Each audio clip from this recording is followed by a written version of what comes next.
Okay, this is going to be change the engine air filter on a 2015 Acura TLX. This is a pretty simple thing. Anybody can do this.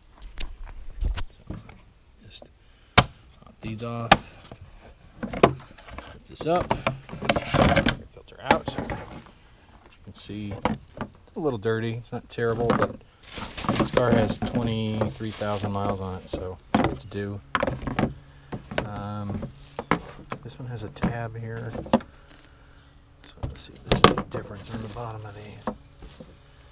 Okay, so this goes to the back, so this goes back in like this. So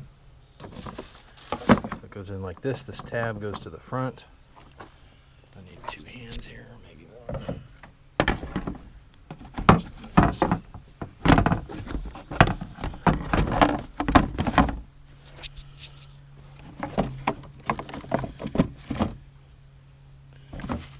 Okay, there are some tabs in the back here. You have to go in. This thing will seats down like that. Pop it on, and that's it. All done. Real easy.